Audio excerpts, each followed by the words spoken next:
Okay, so this question required us to know if we are starting to infect from one node in the tree, then overall how much time it is going to take to infect entire tree. So from the question, it should be evident, like if we had, let's say, parent arrows available to us, if we knew how to go from child to parent, then this problem typically like becomes a lot easier to solve. Because what we are essentially doing or trying to do in this problem is, from the originating nodes, it is we are trying to find the longest path to any leaf. So if we ask just from current node where we are, from this node, how far are the nodes which are adjacent to it? So this is at distance 1 away, distance 1 away, distance 1 away. Now let's start spreading. From here, if you go one more step, from 3, it is 1, so it will become 2 steps away. From 3, since it is 2 steps away, it will become 3 steps away. This will become 4 steps away. This will become 4 steps away. So ultimately, this is what we have to tell, that how many number of minutes will be needed to infect the entire tree. So if we had ability to move in all directions in a way, like from child we can move to parent, things become a lot easy. So I saw many people did that cheating. Even I did the cheating. I took the tree and constructed another tree. Basically, it is start from the parent, and for every node, if one is the parent, its children are 2 and 5 and 3. So we are saying one's adjacency list has 5 comma 3. Same way, 5's adjacency list, let me put 2 3 4 5. So 5 adjacency list has 1 associated with it, and 3's adjacency list also has 1 associated with it. So what we are essentially doing is we are trying to build a dictionary or a map where vertex number is the key, and this is a list of integers which are adjacent to a vertex. So we are constructing kind of a dictionary which is adjacency list. So now 1 is connected to 5 and 3. 5 is connected to 4. So 5 will have connection to 4. 4 will have a connection to 5. And 4 has connection to 9. 9 has connection to 4. So it's like 9 has connection to 4. 9 adjacency list has 4. 4 has connection to 9.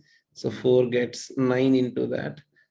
Same way 4 has 2 and 2 has 4. And now if we come to the right side, 3 is connected to 10, 10 is connected to 3. So 10 will be connected to 3 and 3 is connected to 10. And same way 3 is connected to 6. So let's say 6 has connection with 3 and 3 has connection with 6. So eventually we have to, if we take the given tree and try to convert it into another notation of the tree, then it gives us the ability to move in all the directions. Once we have built this tree, then it is a standard depth first search or breadth first search algorithm. So this was kind of an implementation question for people who are comfortable with BFS or DFS on a graph.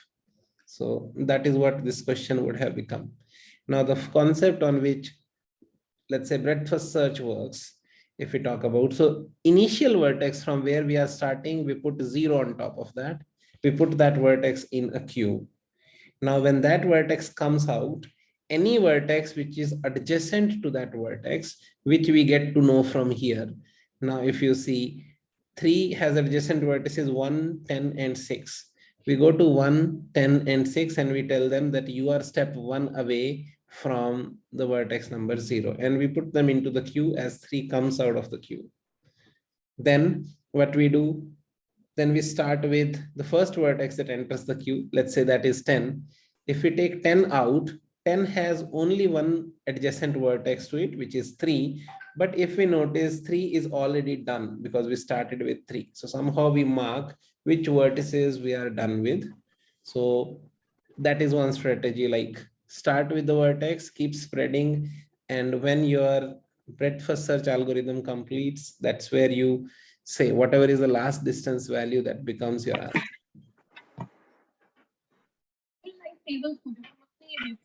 Is there any question anybody is having? I can hear somebody unmuting and speaking. Like a week or so. If only they knew about.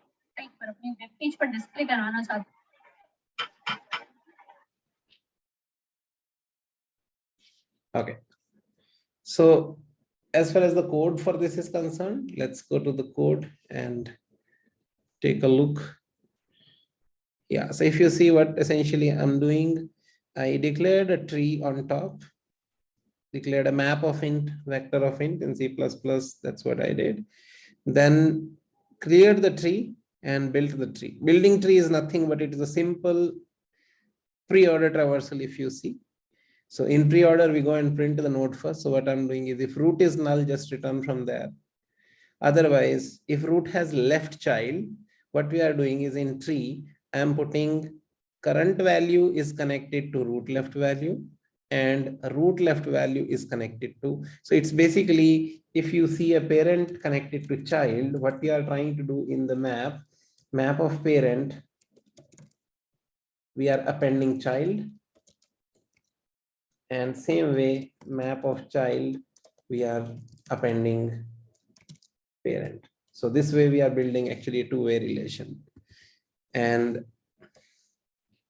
same we are doing for right side. So this is pre-order thing is done. We have taken account of current node and its left child, current node and its right child. And we are repeating this process for left subtree and right subtree.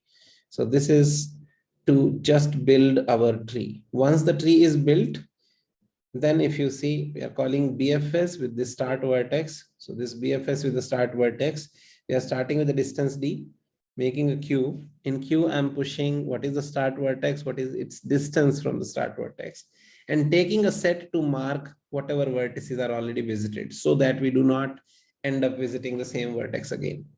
And this is where it starts. But now while queue is not empty, we take the first pair out of the queue. We take the vertex from it, we take the distance from it.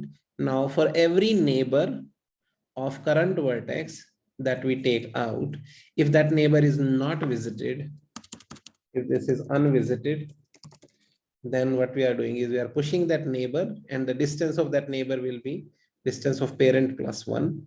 And this D is, I'm keeping track of what is the maximum distance we are able to go to. So this is where we are updating D is equal to max of D and distance plus 1, because that's the distance of a new vertex that we are visiting now.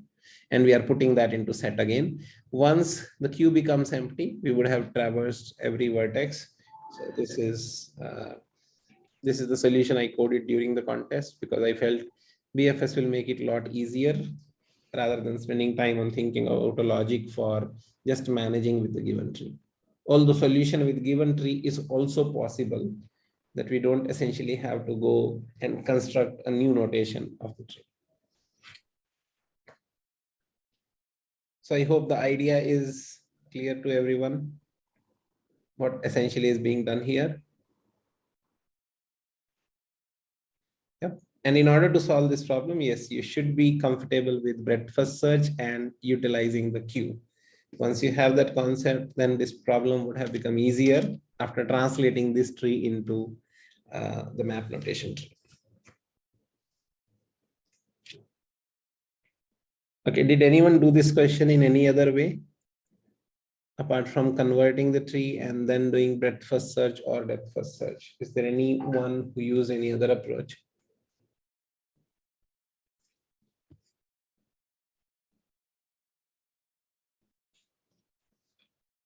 Okay, Arun used a different approach, but that failed.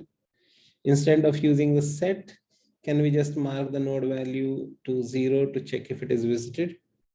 So Srinivas, where you are talking about marking that?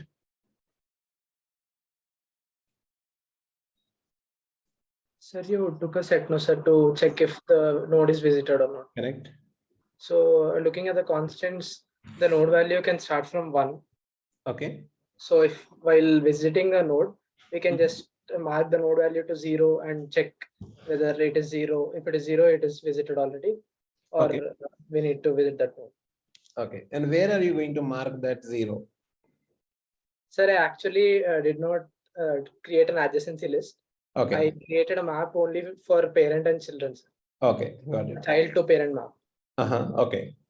And then I pushed the nodes into the queue, sir. So while first I'll be at 3, then Okay. I'll check for its parent and 2 of its children. Okay, For every node, I'll check the parent and 2 of the children. got it. Okay. Something similar to that. Yes, that is interesting. So what you are talking about is essentially along with the given tree, you also built a map where you stored child to parent mapping, right? Yes, sir. So you are saying if 3 is the child, its parent is 1. If 10 is the child, its parent is 3. If 6 is the child, its parent is 3. So this is the mapping you are maintaining. So it was int comma int, or it was tree node star to tree node star? Tree node start to tree node. Okay, so you are storing the addresses of each node. Okay, Yes. and then essentially what you are saying is once this node is done, once you have visited this node, you are changing its value to 0. Yes, sir. Yeah, and if the value of a node is 0, that means it is already a visited node. Yeah, that is fair. That's a good approach. Yeah, so essentially, can I say this map is helping you get from any node, you can go to children directly by using left and right. But now you built this map, which allows you to go back to parent directly. Yes. Yep, that is a good approach. So ultimately, that is what we are trying to solve, that how can we go back to the parent so that we can visit that also. Yeah, this is a good approach. Thanks, Srinivas, for sharing that.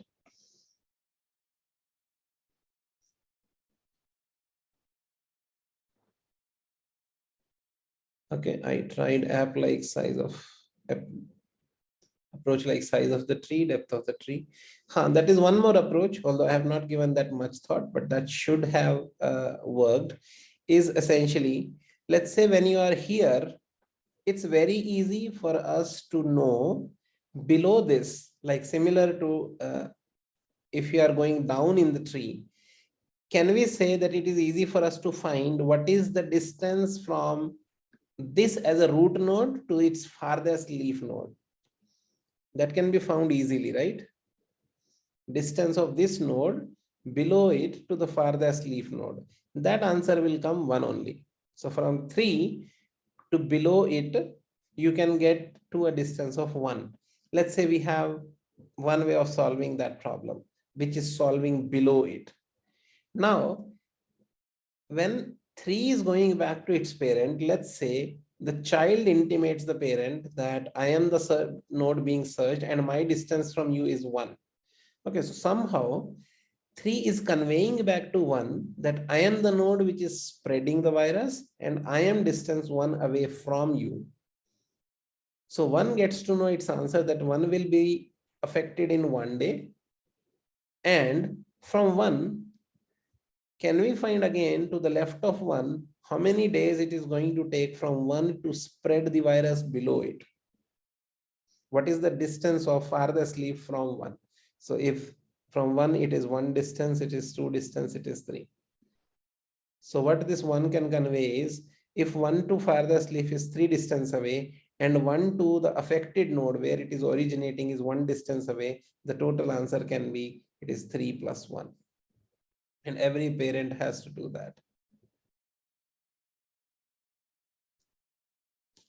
Okay, so if we take one more example, let's say the tree was essentially this tree, and we have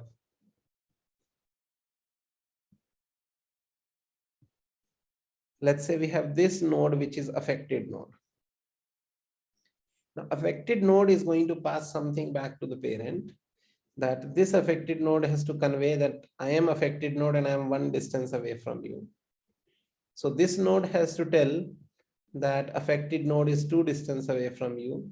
This has to tell the affected node is 3 distance away. So every child is enabling parent to know how much distance away the affected node is on one side. It says 4 distance away. So this node has an answer to the right of it. Sorry. To the right of it at 4 distance, we have the affected node. That means 4 days it will always take for the spread to happen to this root node. And from this to other side, if you can find, that it is going to take 1 and 2 days, the answer is going to be at this root level, the answer is going to be this 4 plus 2. It is 6. And this will apply to every node. That answer at every node will be, you have to find the distance of the affected node to one side of that node and the other side, what is the longest distance. So this is on the lines of, there is a standard problem on trees called finding diameter of the tree. So this problem can be solved similar to that.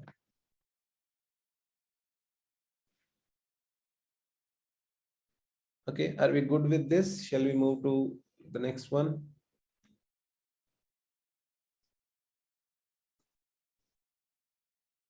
Okay.